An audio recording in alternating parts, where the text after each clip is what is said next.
Cześć, witamy Was w kolejnym odcinku, to już Czołem. 8. Witamy. Znowu gościnnie u nas Tereska i Konrad, a ja Łukasz Szedecki. Witamy Was. Cześć. Czołem. Chciałbym dzisiaj Wam opowiedzieć o czymś, czym zajmujemy się w Transition Technologies Advanced Solutions na co dzień, czyli o prognozowaniu. I prognozowaniu zapotrzebowania na ciepło, gaz, energię elektryczną, prognozowaniu cen energii. To jest ważne zagadnienie, gdy rozważamy wykorzystanie metod sztucznej inteligencji w przemyśle. I zaprosiliśmy dzisiaj ponownie Teresę, dlatego że to jest też temat pracy doktorskiej Teresy. Jakbyś mogła, Teresa, 2 słowa o Tak, pracy. ja skończyłam doktorat 2 lata temu, który był doktoratem wdrożeniowym i założenie tego doktoratu było takie, że robię coś, co będzie wdrożone, tak jak sama nazwa sugeruje, w przemyśle. No i miałam to szczęście, że brałam udział w projekcie Inteligentnej Sieci Ciepłowniczej w Warszawie, gdzie tworzyłam cały system właśnie zadedykowany prognozowaniu zapotrzebowania na ciepło. To jest dość enigmatyczne, ale dzisiaj właśnie sobie trochę poopowiadamy o tym, bo to wydaje się proste. Bierzemy jakieś dane, prognozujemy, jakie będzie zapotrzebowanie i w sumie co potem. Tak jest, więc chcemy dociec, czy wystarczy szklana kula i kilka zaklęć, czy trzeba faktycznie podrążyć bardziej temat. Może w ogóle swoją drogą, nie wiem Teresa, czy Ty polecasz doktoraty wdrożeniowe, ale ja polecam. Zdecydowanie. 4 takie realizujemy w Tak. Transition Technologies Advanced Solutions i w zasadzie też w Transition Technologies Science no, wszyscy, którzy robili ten doktorat, są zadowoleni. No ja też chciałem, ale zacząłem troszeczkę wcześniej, Tak, więc tak. te No ja doktoraty miałam to wdrożeniowe szczęście, były... że zaczęły się akurat jak ja skończyłam magistra, Tak. więc mogłam od razu przejść na wdrożeniowy, a to jest fajne, że da się łączyć wtedy właśnie i przemysł, i z nauką, co często jest No i trudne pracę. przy takiej No i pracę. pracę. Czasami właśnie realizując Tak, swoją tak, pracę tak. doktorską, To część zdecydowanie. obowiązków jest w oderwaniu, a tutaj akurat... Tu wręcz właśnie- musisz pracować. Tak. Tu wręcz musisz Nikt pracować, nie robi wypracować. wyrzutów, że pracujesz zamiast Twój chodzić na doktorat uczelnię. jest po części dokumentacją zakończenia Tak. wdrożenia twojego systemu, więc wiele rzeczy się dzieje automatycznie. Tak. No ale dobrze, po co nam jest to prognozowanie? Czy to jest coś takiego jak prognozowanie pogody? Ale to- Wielu się pewnie może z tym kojarzyć, nie? Z czego to w ogóle się bierze? Po co to w ogóle to zagadnienie istnieje i że w ogóle można robić na tym całą naukę, nie? Ale z tego samego powodu właśnie, z którego są prognozy pogody. Tak. Znaczy, Tak, musisz wiedzieć, czy wychodząc z domu wziąć ze sobą parasol, kalosze, a może właśnie czapkę z daszkiem, czy filtr 50. Czyli musisz zawczasu podjąć pewne decyzje, które później będą wpływały na Twoją funkcję celu, jaką jest dobre samopoczucie i niechęć zmoknięcia. Tak. W przemyśle mamy to samo. Często decyzje musimy podjąć zawczasu, czyli musimy przewidzieć, jakie będzie otoczenie biznesowe naszego systemu. W tym przypadku, jakie będzie zapotrzebowanie na to, co produkujemy. Pod warunkiem, że produkujemy ciepło, gaz, energię No właśnie, elektryczną. bo co jeszcze możemy prognozować, nie? Ty, Tereska, skupiłaś się na prognozowaniu zapotrzebowania na ciepło. Tak, i tu należy dodać, że to jest dość enigmatycznie powiedziane, bo to oznacza, że ja prognozowałam, ile wyprodukuje elektrownia, czy ile zużyją konsumenci, bo Tak. to nie jest 1 do 1. Po drodze mam jeszcze straty ciepła i pamiętam, że jak zaczynałam projekt, to bardzo dużo czasu spędziliśmy na tym, żeby zdefiniować dokładnie, co oznacza to słowo zapotrzebowanie na ciepło. Bo my mogliśmy prognozować właśnie przykładowo samą konsumpcję ciepła przez odbiorców, ale może niektórzy mają za mało ciepła, bo mają nieodpowiednio dobrane węzły cieplne i my potrzebujemy to uwzględnić jakoś w prognozie. Tak naprawdę liczba odbiorców jest zmienna, to więc tak, że wybieramy tylko konkretnych czy wszystkich, ale jak wszystkich i oni się zmieniają, to jak to uwzględniać? To się zaczynają już schody.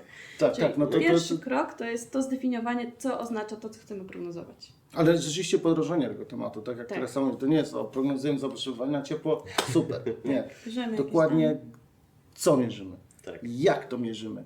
Jak to Czy na nasza zmiana, którą prognozujemy, potrafi się wysydzić, oprzeć ograniczenia i co wtedy robimy? Próbujemy ekstrapolować poza te ograniczenia, czy nie? Mówimy, taki jest system i tak prognozujemy. Inny przykład, magazyny gazu. Też prognozowaliśmy zapotrzebowanie nie zapotrzebowanie, czy nominacje, czyli na pewnym horyzoncie Ile czasu. będą chcieli Nasi klienci. zatłoczyć Ile chcemy klienci. zatłoczyć, ile chcemy wytłoczyć w kolejnych godzinach. No i znowu jest to samo pytanie. Może by chcieli wytłoczyć więcej, ale już kompresory, prawda, nie pozwalają, czy ich ograniczenia kontraktowe nie pozwalają.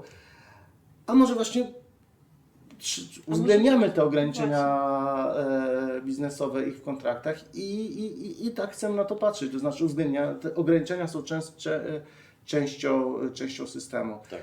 Prognozowanie cen energii. Cen Tak. energii na rynku, ceny energii na rynku bilansującym. Oczywiście to są szczegóły rynku hurtowego energii elektrycznej, ale na przykład chcąc zdefiniować harmonogram pracy naszej elektrowni, elektrociepłowni, dobrze jakbyśmy wiedzieli, czy w której godzinie, w jakich poszczególnych chwilach czasowych mamy jaką cenę energii, czy mamy maksymalizować produkcję energii, czy mamy minimalizować ze względu na minimalizację kosztów tej produkcji, tej energii elektrycznej, czyli w energetyce, ogólnie w przemyśle, ogólnie w produkcji, ta prognoza jest dosłownie wszędzie. Tak. No i teraz, Ile będą potrzebować nasi Tak. klienci, jak powinniśmy poustawiać nasze linie produkcyjne tak, żeby nasza marża produkcyjna była jak najwyższa. tak jest. Ale to może wróćmy do tego całego procesu. Wyobraźmy sobie, że właśnie już rozmawiamy z klientem, czy to właśnie z zakładem produkującym, znaczy z firmą dystrybuującą ciepło, czy tym podziemnym magazynem gazu, tak, który chce przewidzieć nominację. I już wykonaliśmy naprawdę taką solidną pracę w takim zadawaniu pytań, drążeniu tematu, co tak naprawdę prognozujemy. To już mamy. Wiemy na przykład, że prognozujemy zapotrzebowanie na ciepło, ale mierzone poprzez konsumpcję już wśród klientów końcowych, czyli już na węzłach liczony przepływ razy tam ciepło właściwe wody razy różnica temperatur. Co trzeba sobie zdefiniować, nie? Jak też to mierzymy. Dobrze, to jak już to mamy, to co dalej? Musimy znać też, po co ten kontekst biznesowy, kto będzie z tego korzystał, po co w ogóle mu ta prognoza. Czy potrzebujemy dokładnej prognozy, a może wystarczy nam sama dynamika? Tak naprawdę potrzebujemy wyłapać pewne charakterystyczne momenty, bo może dla nas istotne jest, że szczyt poranny zacznie się dzisiaj o 7:30 i wtedy nastąpi duży pik wzrostu zapotrzebowania na ciepło, czy jednak ta dokładność jest dla nas istotna? Tak. To też jest Plus właśnie o której, czy o której godzinie ta prognoza jest wywoływana automatycznie, czy ręcznie ktoś podchodzi, naciska guzik, wylicz prognozy i dostaje. Czy jest aktualizowana w trakcie Na realizacji przykład dnia? jak zmieni się Czy pogoda, to jest tak, jak w zmienią się chwilach założenia. godzinowych, 15-minutowych, czy w chwilach dniowych? To oczywiście czy na przykład... warto zapytać, prawda, z jaką Tak. granulacją jest to potrzebne, ale to trochę właśnie wynika z tego, Tak. z odpowiedzi na pytanie, po co jest ta prognoza. Tak. I też to pozwala odpowiedzieć na pytanie, jak powinien być długi horyzont tej prognozy. Często tworzy się tak jakby dwa modele, czyli jeden ukierunkowany na rozwiązanie pewnego problemu. W moim przypadku to było zapewnienie takiej prognozy, która pozwoli wyznaczyć ścieżkę prowadzenia sieci, czyli na dobę do przodu musimy zdefiniować, jak poprowadzimy sieć. No ale możemy także mieć model mniej dokładny, taki informatywny na kilka dni do przodu, który pozwoli nam tak jakby zaczynać już ten proces planowania sieci. Tak, no w szczególności, Albo ale właśnie, bo po co nam ta prognoza na kilka dni? Jeżeli my musimy podejmować decyzje tu i teraz na dobę do przodu, bo taka jest dynamika, to nie potrzeba nam na kilka dni do przodu. Ale jeżeli na przykład musimy zaplanować uruchomienie źródła szczytowego, no to już ta prognoza kilkudniowa nam jest potrzebna, więc Jakieś prace utrzymaniowe. A jak zaplanować remonty, to może Tak. prognoza To na jeszcze- kilka miesięcy, tak. a jak wykonać jakąś modernizację, to może wtedy prognoza na kilka nawet lat. Więc to są różne wtedy prognozy. to i są różne wtedy tak. prognozy, różne problemy do rozwiązania i można powiedzieć, potwierdź albo zaprzecz, że zadanie prognozy na kilka miesięcy albo na kilka lat jest innym zadaniem prognozowania niż prognoza całkowicie. na kolejną dobę. Tak, tu nie? można też Całkowicie wspomnieć inne. właśnie, że często te prognozy najprostszym okresem prognozy to jest ten pierwszy, najbliższy, czyli godzina do przodu, 2-3 do przodu. Im dalej jesteśmy w przyszłość, tym bardziej kumulują się te błędy tak naprawdę, bo często wykorzystujemy modele, które przykładowo biorą wartości historyczne, czyli Tak. przed godziny. Więc już ta prognoza tak naprawdę 24 godziny do przodu ma dużo większy przedział niepewności niż te pierwsze kilka godzin, które są dla nas kluczowe. Tak. No i ważne też jest wiedzieć przy tym kontekście biznesowym, o której tą prognozę będziemy wykonywać, czy Tak, to jest o mieliśmy stałej taki problem godzinie, w moim czy... doktoracie, że prognoza zaczynała się o 7 rano, wtedy zaczynamy planowanie sieci, natomiast dane, na podstawie których generujemy prognozę, spływały do północy. Czyli Tak. mieliśmy przerwę, 7 godzin bez danych, mieliśmy tylko dane pogodowe, czyli prognozę pogody, w tym przypadku jeszcze historię. No i trzeba sobie jakoś z tym było poradzić, tak? Czyli Tak. To zaraz do danych też przejdziemy i wtedy to sobie omówimy, ale jeszcze jest ważne, ile mamy czasu na wykonanie prognozy, bo jeżeli mamy, to jest jedna prognoza pal to licho, ale jak mamy wykonać parę dziesiąt tysięcy prognoz dla poszczególnych użytkowników, odbiorców, to ten czas wykonania jest już istotny, więc także musimy wiedzieć, na kiedy komuś ta prognoza tak, jest, dobra. jest potrzebna. No dobrze, ale to czyli już wiemy, klient już nam zdefiniował, co chcemy prognozować, my o to dopytaliśmy, wiemy po co, jaki jest kontekst biznesowy, to zanim jeszcze przejdziemy do samych metod i danych, warto zadać sobie pytanie, no dobra, no a kto będzie z tego naszego ciepła, gazu, energii elektrycznej, czy no w ogóle no, z rzeczy, których produkujemy w fabryce też, tak, korzystał. Tu też to jest temat, który naprawdę warto podrążyć. W przypadku sieci ciepłowniczej, kto może korzystać? Jakie grupy odbiorców można zdefiniować? Tak, no taka podstawowa to są użytkownicy tacy jak my, tak? Czyli konsumenci indywidualni, którzy w domu chcą ciepłej wody, ogrzewają domy, ale są też duże ośrodki jak szkoły, baseny, biurowce, galerie handlowe. No i one się od siebie dość istotnie różnią. Przykładowo szkoła nie pracuje w weekendy, więc wtedy to zapotrzebowanie jest inne. Co tam jeszcze mieliśmy takiego z takich? No mogą być też Mogą być zakłady szpitale, przemysłowe, tak, szpitale. tak. Więc tu warto się, i to też rzeczywiście warto z klientem podrążyć, no bo kto najlepiej zna odbiorców ciepła? No dostawca tego ciepła, czy Klienci kto najlepiej zna wirtualni też się odbiorców różnicują, gazu? bo są Dostawca tacy, gazu, którzy są tak. w domach niezmodernizowanych, Tak. są tacy, którzy są w nowoczesnych budynkach, także tak, odbiór ciepła będzie całkowicie inny. Tak, więc tu warto sobie postawić pewne hipotezy co do charakteru odbiorców i później zweryfikować je poprzez na przykład automatyczne klastrowanie rozbiorów ciepła, czy automatyczne Tego profilu klastrowanie. konsumpcji tak, ciepła tak naprawdę. Możemy sobie zobaczyć, jak wygląda taka dynamika odbioru ciepła przez tych różnych użytkowników, poklastrować ich w grupy, którzy mają dość podobne profile i być może jesteśmy w stanie tak jakby z grupy takich użytkowników stworzyć zagregowaną prognozę. Tak, ale to być może, bo to jeszcze Być może, dojdziemy to jest właśnie do hipoteza. metod, to jest jedna z To hipotez, jest którą warto zbadać, 2 lata ale pracy. tak, tutaj nie ma takich Ale jednoznacznych... upraszczając dla zrozumienia w ogóle tematów, można by było tak przyjąć na początku, że to Tak. jest jakby suma zapotrzebowań poszczególnych użytkowników tego systemu, poklastrowanych, tak jak powiedziałeś, pogrupowanych po tych konkretnych użytkownikach. No i to jest cały element tego naszego modelu A czasami to nie ma wielkiej filozofii, bo po prostu są z góry już kontrakty długoterminowe na odbiór, czy to energii elektrycznej, czy tego gazu. I to trzeba po prostu prognoza zapytać. jest super. Tak, dokładnie. Przez cały rok 100. Tak, ale no Dokładnie. przynajmniej część niepewności sobie w ten sposób zdejmiemy. Nie no, w przypadku magazynów gazu, gdzie trzeba prognozować te nominacje, te przyszłe akcje wtłaczania i wytłaczania, no to też dobrze zdawać sobie sprawę, jakich klientów mamy, no bo kto z tego gazu może korzystać? No spółki, które handlują dalej tym gazem, miasta, tak na potrzeby właśnie takich użytkowników domowych, tak. zakłady przemysłowe, ale też nie, elektrownie gazowe i one będą miały zupełnie inne motywy na Tak, no i tu się właśnie wykorzystanie zaczyna tego ten gazu. proces tworzenia modelu, czyli stawiamy różne hipotezy, Tak. tak jak tu postawiliśmy pierwszą hipotezę, że możemy podzielić tych konsumentów, jakoś ich pogrupować w klastry i Tak. to nam pomoże uzyskać lepszą prognozę, a może możemy jakoś inaczej do tego podejść, może powinniśmy się skupić tylko na temperaturach, bo może ważne jest, że na Mokotowie dzisiaj bardziej lało niż na Białęce i trochę jednak ten odbiór będzie inny.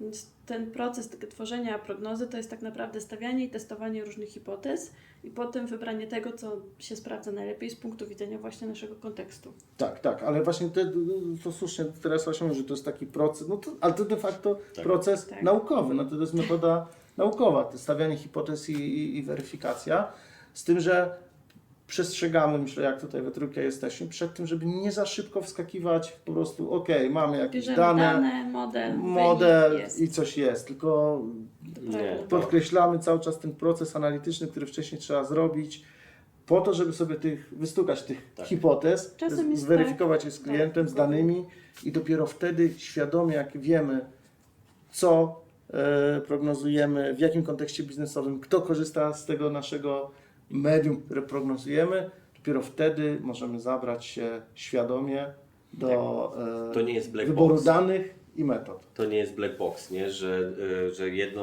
jeden algorytm, jeden software, jeden element sztucznej inteligencji zastosujemy do wielu problemów prognozowania. Tutaj należy właśnie zastosować odpowiednie metody, najczęściej ekspertki i wtedy mamy szansę powodzenia. Tak. Bo oczywiście no też czym mierzymy tę prognozę, nie? Że to super by było, jakby ta prognoza zgodziła się z tym, co ostatecznie zostało wykonane. I najważniejszym elementem tego prognozowania jest co? Jest błąd prognozy, a nie prognozowanie samo w sobie. Ale to też to trochę wracamy do tego Tak. kontekstu biznesowego. Na co nam zależy? Czy Tak. wstrzelić się, tak jak teraz mówisz, te piki poranne, czy... Dokładnie. no Często bo to jest właśnie takie złudne, że skupiamy tak. się na tej cyferce, że mamy, nie wiem, 0,5% lepszy wynik, a tak naprawdę może dla nas ważniejsze jest, żeby wyłapać pewne charakterystyczne punkty Tak. wcześniej. Tak, i dlatego musimy wiedzieć, po co jest nam ta prognoza, nie? Tak samo z cenami energii. Możemy właśnie te piki potraktować jako outliery, je wyciąć i sobie pięknie Wynik uśrednić. będzie piękny. Piękne, ale nam naprawdę chodzi, żeby zaprognozować te strzały tych cen. Nie? Tak. To Tak, wtedy na nie. więcej można ugrać. Ja Tak. bardzo lubię Tak. podejście do prognozowania jakby w tym pierwszym kroku do optymalizacji. Nie? To jest to, że jeżeli mamy prognozę i chcemy na przykład zapotrzebowania na ciepło z elektrociepłowni albo z kilku elektrociepłowni, tak jak tutaj w warszawskiej sieci ciepłowniczej, to wtedy też możemy przygotować optymalizację, czyli harmonogram pracy źródeł ciepła. Nie? I jakby to jest kolejne, więc im I ta prognoza obiecujemy jest odcinek o lepsza, tej optymalizacji. Tak. Zostawiamy go sobie na końcu, Im- bo chcemy tak. wprowadzić pewne jeszcze pojęcia wcześniej, ale ale będzie o tej im lepsza optymalizacji. jest ta prognoza, tym potem ta optymalizacja również może być bardziej efektywna, osiągnąć większe efekty. Więc stąd podkreślam, że jakość tej prognozy jest również istotna. Tak, ale tu trzeba też chyba dodać, że właśnie tak jak mówisz, czyli tworzymy prognozę pod optymalizację, to wtedy też trzeba sobie odpowiedzieć na pytanie, jakie w takim razie dane możemy wykorzystać. Dokładnie. Bo czasami jest tak, że dostaniemy dane, które pozwolą nam na lepszą prognozę, ale potem, jeżeli chcemy wdrożyć tę prognozę, żeby ona codziennie wyznaczała nam nowe wartości, to na przykład mamy trudność z pobraniem nowych danych, uzyskaniem tych danych, na podstawie których byliśmy w stanie uzyskać takie dobre wyniki. Czyli to jest kolejna rzecz, czyli mamy ten nasz model, ale przedtem jeszcze jest samo zbieranie, agregowanie danych, analiza, przygotowanie ich do wrzucenia do modelu. I to jest też coś, co trzeba uwzględnić w procesie planowania tego, jak ma wyglądać model prognostyczny tak naprawdę. No to właśnie, Teresy, jakie dane? Takie najbardziej typowe, potem możemy się niuansami zająć, ale co potrzebujemy i No po pierwsze potrzebujemy danych z liczników, żeby wyznaczyć tą konsumpcję ciepła, co Czyli- też tak. nie jest takie oczywiste, bo możemy mieć różną częstotliwość agregacji danych. My mieliśmy to szczęście, że Warszawa wdrożyła właśnie inteligentne liczniki, więc mieliśmy pobierane dane z częstotliwością chyba dobową wtedy było, więc to nam idealnie odpowiadało. Natomiast nie zawsze to pozwala też na tak dużą częstotliwość w przypadku na przykład magazynów gazu, tak? Czyli możemy mieć dane sprzed kilku dni tak naprawdę, albo nie z taką granulacją. Czyli po pierwsze to są dane pomiarowe i tu nie mówimy tylko o konsumpcji ciepła, bo może ważne dla nas jest też jakieś dane około, czyli czy się zmieniło coś w konfiguracji sieci, bo może, nie wiem, mieliśmy jakąś awarię i potrzebujemy to jakoś uwzględnić. w Nowi modelu odbiorcy prognostycznym. byli przyłączeni, prawda? Całe osiedla. Tak, to jest druga Tak. rzecz, o której wspomniałam na początku, tak? Czyli ilość odbiorców ciepła w Warszawie jest zmienna.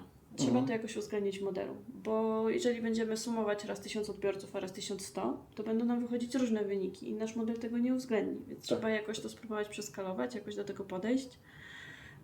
No w przypadku magazynu gazu, prawda, mogły Może dojść przyjść nowe nowa kawerny, oferta. ale tak, ale nawet sam magazyn Tak, może się tak. powiększyć, nie? I, Tak, dokładnie. i oferować Mogą się większą zmienić przestrzeń wartość, magazynową. ograniczenia mogą się zmienić. Tak, tak. Więc Dlatego to jest bardzo ważne, żeby znowu, zanim usiądziemy do danych, znaczy możemy to robić równolegle, tak, ale odpytać klienta,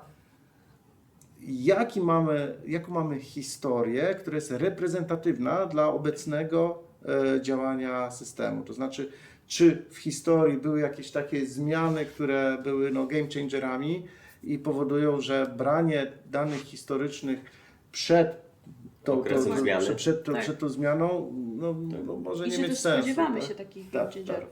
tak. Bo A jak na przykład z kolei klient nam powie, że takie game changery będą się pojawiały regularnie, bo coraz to większe osiedla są przyłączane, to może należy się zastanowić, jak zaopiekować się tą dokładnie. zmianą i uwzględnić ją w Dokładnie. to modelu, się nazywa żeby, tryb modelu. tak, żeby właśnie wprowadzając tę zmianę do modelu, nadal utrzymywać tą jakość prognozy. Tak. na Czy poprzez poziomie. właśnie jakieś automatyczne algorytmy, czy poprzez tak zwane współczynniki Kowalskiego. No taka Nie sytuacja można. ma miejsce w momencie na przykład na rynku energii, na cenach energii elektrycznej na rynku hurtowym albo na przykład na rynku bilansującym, gdy nastąpi jakaś awaria jakiejś elektrowni, na przykład sporej elektrowni. Nie? Tak. Ja kiedyś też tak oczywiście hobbystycznie, bo to jest ulubione hobby każdego inżyniera, różne sobie raporty czytam o rynku energii, nie? I jeszcze wtedy była uruchamiana Bełchatów, ta nowa elektrownia w Bełchatowie, ten nowy blok Bełchatowy, nie? Że jakaś tam awaria na którymś Stacji, etapie stacji, uruchomie tak, ponad 800 MW w Transformer dół drogi, w tak. systemy bardzo mocno wpłynęło na wzrost cen energii. Nie? No też w Kalifornii taki fajny Tak, był też tak, pik swojego tak. czasu. No właśnie, ale czyli musimy ocenić też nie tylko jakie dane, ale też jaka historia tych danych będzie nam potrzebna. I to jest też bardzo ważna dyskusja z klientem. Nawet jak klient powie, że nie było tych zmian, to oczywiście bierzemy sobie nasze dane pomiarowe, sprawdzamy, analizujemy Tak. trendy, sprawdzamy rozkłady. No i prawdopodobnie znajdziemy jakieś takie zmiany i to trzeba się dopytać klienta, Tak. co to taki faktycznie iteracyjny proces. było. No nie? właśnie, ale to dlaczego bierzesz na przykład te dane z tych liczników? Czyli co, bierzesz te dane z liczników i jeżeli na przykład takie było zużycie energii, czy zapotrzebowanie na ciepło wczoraj i pogoda mniej więcej się nie zmieni, nasłonecznienie Ale się nie teraz zmieni, zobacz, bo- czy to znaczy, że jutro zapotrzebowanie będzie podobne? Dlaczego bierzemy dane z tych liczników? Nie? Najlepszą estymatą tego, jakie będzie zapotrzebowanie na nie wiem, gaz, energię elektryczną, ciepło za godzinę jest To jakie mamy zapotrzebowanie teraz? ciepło teraz. Właśnie, tak, stąd tak. bierze się A tak i- naprawdę niepewność tak. modelu. Bo A jak wiemy, jakie jest zapotrzebowanie teraz i wiemy, że na przykład temperatura zmieni się, No bo właśnie. znamy to z prognozy temperatury za godzinę, to możemy również uwzględnić tę temperaturę, że na przykład zwiększy nam się zapotrzebowanie za godzinę o X, ponieważ temperatura zewnętrzna w Warszawie spadnie o Y. Nie? Tak, no i teraz właśnie wprowadzasz kolejny obszar danych, który możemy eksplorować, czyli dane pogodowe. Tak. Bardzo ważne dane pogodowe. to jest ciekawy temat tak naprawdę, bo w momencie, w którym jesteśmy, mamy już całą historię danych pogodowych, czyli wiemy, jakie były temperatury w Warszawie, w jakich dzielnicach, Tak, zachmurzenie, nasłonecznienie, wiatr, Tak, kierunek wiatru, siła wiatru. ale czy tak, powinniśmy brać wilgotność. historię, bo przecież my jak będziemy prognozować, to nie będziemy znali rzeczywistej pogody, tylko będziemy znali prognozę pogody. Tak. Czy to będzie to samo? Czy wynik modelu będzie ten sam? No właśnie, no to myślę, że trzeba pewne założenia przyjąć. I jeżeli zakładamy, że mamy prognozę pogody, no to ta pogoda jakoś zostanie uwzględniona w tym modelu. Ja bym ją uwzględniał. Ty uwzględniałaś? Znaczy my bierzemy... Znaczy, no, żeby wyznaczyć predykcję, masz tylko prognozy. Tak. Teraz tak. pytanie, Więc musisz czy korzystać trenując z tego, co model, masz. korzystasz z historycznych prognoz, No. które przecież co godzinę dostajesz nową, więc No. tych danych się tworzy bardzo dużo. No my robiliśmy testy, po prostu. Sprawdzaliśmy, czy faktycznie jest istotna różnica, czy jak przetrenujemy model na prognozie, no bo tak naprawdę użytkownicy odpowiadają na realne, aktualne warunki pogodowe. Nie na to, co będzie za 2 godziny, że zobaczą, że zaraz, nie wiem, temperatura spadnie, więc odkręcą grzejniki. Oni reagują na to, co dzieje się teraz. My będziemy prognozowali na podstawie właśnie jakichś tam predykcji, która ma swoją niepewność. Przez co tak naprawdę uwzględnialiśmy to potem, wyznaczając taki przedział niepewności, mówiąc o tym, że prognoza jest taka, natomiast spodziewamy się, że będzie w takim obszarze zmienna. Bo może być trochę wyżej, może być trochę niżej. I tak jak wspomniałam, to jest testowanie hipotez, czyli postawiliśmy hipotezę, że jednak trenując model na danych historycznych uzyskamy podobne wyniki, jak Na trenując rzeczywistych na danych pomiarach. pogodowych. Mieliśmy to szczęście, że te dane były zarchiwizowane, bo nie zawsze tak jest. Tak. Także tu trzeba... Tak, no i znaczy myślę, że domyślnie to warto wziąć te dane rzeczywiste, zakładając, że prognoza ma jakiś tam rozkład gaussowski tego błędu, rozkład normalny, ale jeżeli ma jakiś systematyczny błąd, no tak się raczej nie dzieje, ale gdyby miała, to warto wtedy bazować na prognozie, bo się wtedy nauczymy już jak gdyby korygować ten błąd prognozy. Natomiast gdy to jest rozkład zbliżony do normalnego, no to tutaj nie powalczymy, tylko po prostu możemy później już, o tym też jeszcze powiemy, o przedziałach ufności, uwzględnić też nie tylko, pokazując niepewność modelu, nie tylko sam błąd samego modelu, ale też błąd prognozy pogody. No dobrze, no i teraz na pewno temperatura, wiatr, jest fajna swoje zmienne możemy porobić, jak na przykład temperatura odczuwalna, która jest tam nieliniową funkcją wiatru i temperatury. No i wilgotności. No, chyba Nie. tam Nie, w tym tam jest tylko wzorku na temperatura i wind, wiatr. czyli tak zwany jest tylko temperatura, tam pierwiastek z wiatru, temperatura w kwadracie. Już nie trzeba by sobie sprawdzić, ale no to jest taki jak gdyby fajna zmienna, którą możemy sobie dodatkowo stworzyć. Plus jest jeszcze pytanie, czy bierzemy dane pogodowe, prognozując, nie wiem, zapotrzebowanie na ciepło, energię, gaz tu i teraz, to bierzemy dane pogodowe z tu i teraz, czy bierzemy dane pogodowe sprzed godziny, sprzed 2, a może sprzed doby, a może jakieś średnio z ostatnich, nie wiem, 3 godzin, to trochę znowu musimy się zastanowić, co my prognozujemy, jaka jest dynamika naszego obiektu, który, czy na przykład sieci ciepłowniczej, czy systemu gazowego, tak? Jak wygląda akumulacja ciepła w budynkach, tak? Jak gdyby snując sobie w głowie te rozważania, tak jak Teresa mówiłaś wcześniej, stawiamy kolejne hipotezy. Jeszcze jest jeden obszar, o którym nie powiedzieliśmy, bo to są dane, które pozwalają nam zaprognozować zachowanie typowe, czyli doba ma 24 godziny, zawsze wstajemy rano koło tej 6-7, czyli wtedy widzimy, jak sobie spojrzymy na takie połączone wykresy, no to zawsze o 7 jest szczyt poranny i po południu mamy szczyt wieczorny, czyli możemy wprowadzić cechę, która będzie już jakąś estymatą tej krzywej, jak ona dobowo wygląda i wtedy model wie na przykład, że to jest, która jest godzina. Tak, czyli tak zwane te dane kalendarzowe. Sobie tak to Wiemy, nazywamy. kiedy jest Wigilia, wiemy, kiedy jest dzień po Wigilii, kiedy mamy Nowy Rok, kiedy mamy dzień po Nowym Roku. Tak, czy jest lato, są czy też, zima, czy stan, jakoś musimy wprowadzić takie informacje. czy przejściowe. No chyba najgorsze do zaprognozowania są te pory roku przejściowe. One są trudne, ponieważ wchodzi tam Zimy na automatyka, wiosnę. czyli z uwagi na temperaturę, a też takie rzeczy, które nie jesteśmy w stanie zaprognozować. Na przykład sami manualnie idziemy i wyłączamy węzeł ciepła na centralne ogrzewanie. No ja tego nie jestem w stanie przewidzieć, kiedy Ty podejmiesz taką decyzję. Znaczy mogłabym, ale musiałabym modelować wszystkich użytkowników. Więc są takie okresy, gdzie te modele będą mniej dokładne z uwagi na czynniki, które nie występują w innych okresach pór roku. No czyli znowu, musimy zrozumieć obiekt, nawet automatykę węzłów trzeba zrozumieć, żeby przygotować naprawdę dobrą, uważam, że mamy czadową, prognozę zapotrzebowania na ciepło.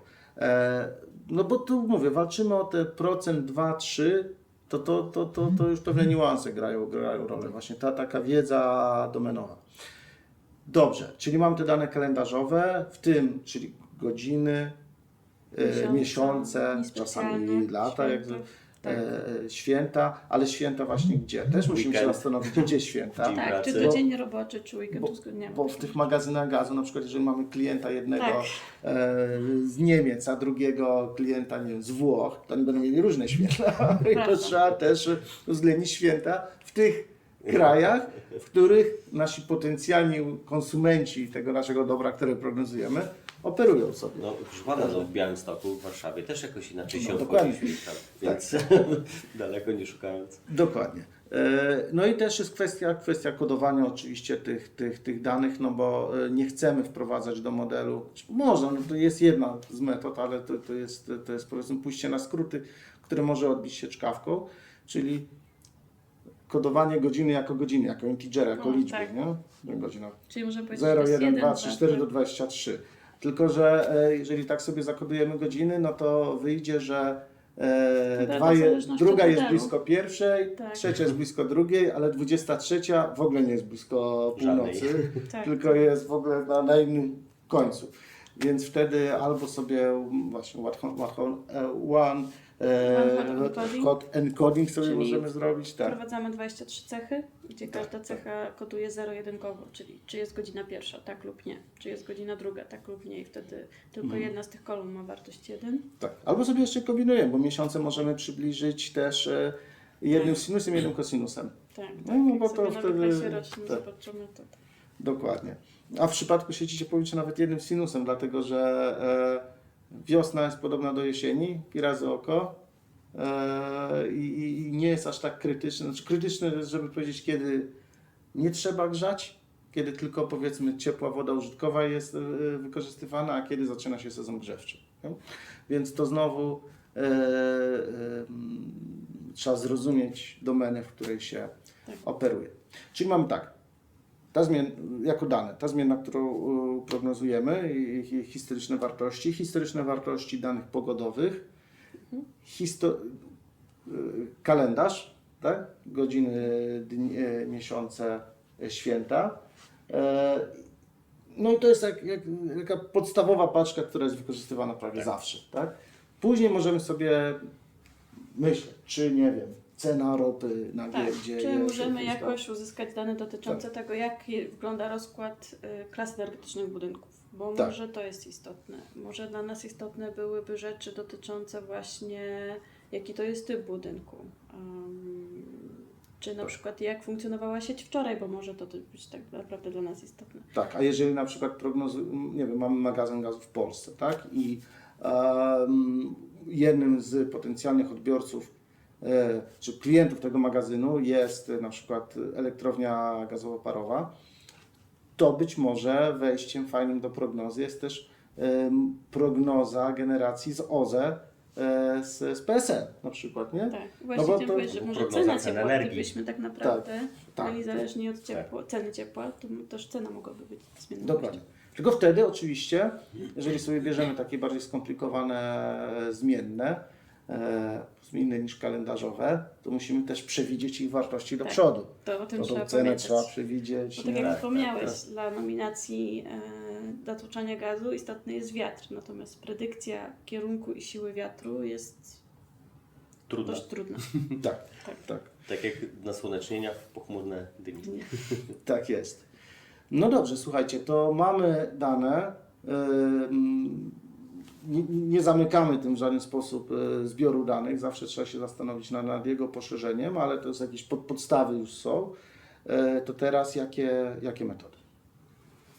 Możemy przyjąć najprostszą metodę, czyli patrzymy, co było godzinę temu i jakoś uwzględnić to, jak jest teraz, czyli albo brać na przykład średnią z 3 godzin wstecz, to jest taka najprostsza metoda, którą się czasem stosuje w szeregach czasowych, które właśnie mają taką regularną zależność.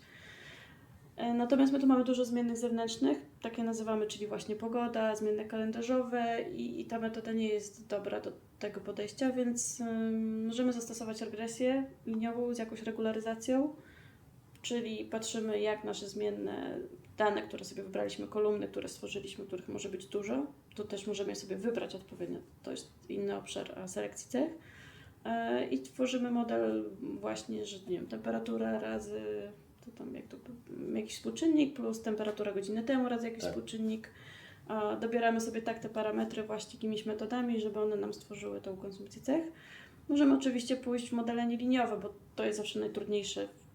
Jeżeli mamy jakieś zależności nieliniowe, czyli na przykład, nie wiem, no, zapotrzebowanie na ciepło w pewnym momencie się wysyca. To nie jest tak, że z temperaturą będzie rosło zawsze. Czyli jak temperatura będzie szła w dół, czy będzie minus 30, to będzie takie zapotrzebowanie, a minus 40 to razy tam 1,5. Tak nie jest, ona się w pewnym momencie wysyca, więc to jest zależność dość nieliniowa. I do tego potrzeba innych metod, trzeba innych modeli.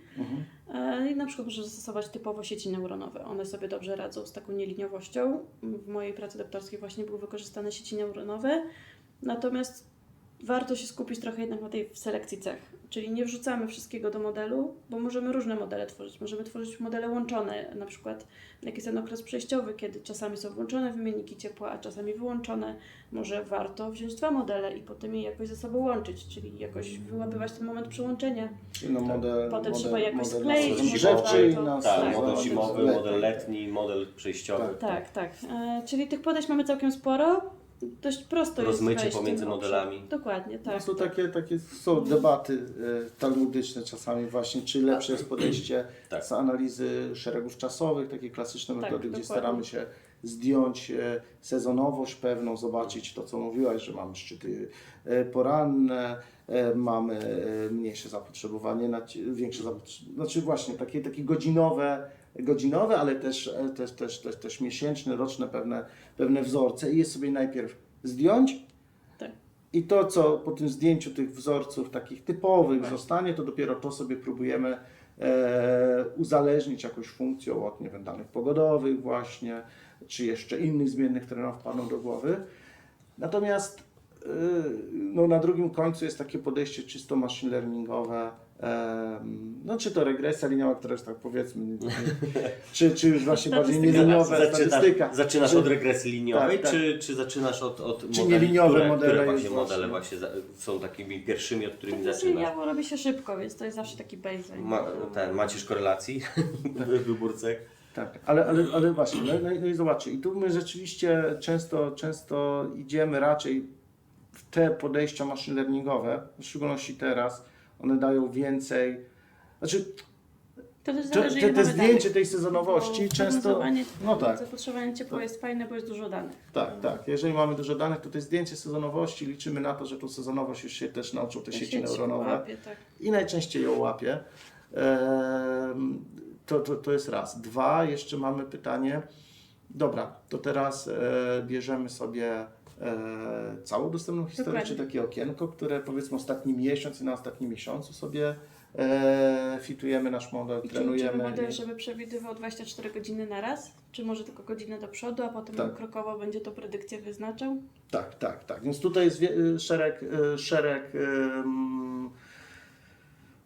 hipotez i które odpowiedzi, trzeba tak? przetestować. Statystycy też Ale pewnie to będą... ciężko wyjść z tego procesu, nie? Jak już Ciężko. zaczniesz analizować Jak różne myślisz, modele doktorat, to i temacie. i zaczniesz analizować, jakie chwile czasowe uwzględnić, czy godzinę przed, czy 24 godziny i zaczynasz się bawić tymi różnymi modelami i za każdym razem wychodzi Ci coś ciekawego, to trudno wyjść z tego okresu, gdzie już mamy po prostu te wszystkie dane zwizualizowane, No tak, te ale w parametry szczególności tej prognozy właśnie- przeanalizowane. Tak, dlatego warto za każdym razem badać błąd modelu, też na horyzoncie czasu. Też Może jakoś się okazać, rejestrować te wszystkie wyniki. tak, bo może się okazać, że taki model autoregresyjny, który Właśnie. korzysta z poprzednich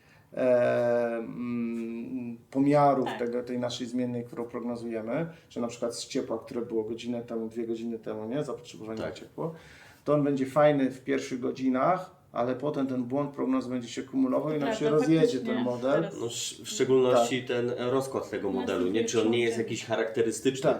czy po prostu on nie dryfuje w którąś stronę w ten sposób, że po prostu widać, że on nie ma tego rozkładu normalnego, więc jest jeszcze jakaś Coś cecha, tam jest, tak. którą być Tak. może dałoby się wyłapać. Oczywiście macierz korelacji tego nam wprost nie powie, bo być może po prostu kilka sygnałów ze sobą koreluje w taki sposób, że ta trzecia cecha jest zamazana. To nie? jeszcze do tego zaraz sobie dojdziemy Ale do to tych jest metod PSI, bo- super, ale to jest super analiza nie samej wartości bezwzględnej modelu, ale również rozkładu Błędów, modelu, oczywiście, błędu tak modelu. jest, tak jest. Ale mówię, czyli bierzemy okres tuż przed, no to jest relatywne pojęcie, ale załóżmy miesiąc przed, najnowszy miesiąc, żeby przetrenować model i wystawić wyjścia, czy całą historię i właśnie czy autoregresyjny, czy nie, a może właśnie autoregresyjny na początek, a potem przełączenie na taki model, który nie uwzględnia poprzednich wejść, tylko bierze pod uwagę właśnie te zmiany kalendarzowe i powiedzmy pogodowe głównie, po to, aby to tam się ten błąd nie kumuluje. To On jest mniej faktycznie fajnie, dokładny. że o tym wspomniałeś, bo teraz pamiętam, że robiłam taką analizę, którą w swoim doktoracie pokazałam, jak zmieniają się błędy prognozy, ten rozkład błędów w zależności od która to jest godzina horyzontu predykcji, czyli na początku mamy bardzo dobrą prognozę. Pierwsze 3 godziny to jest prawie w punkt i potem to się tak rozjeżdża i jest coraz szerzej i szerzej i faktycznie Warto w pewnym się tego momencie przełączyć. przełączamy się na model, który nie uwzględnia już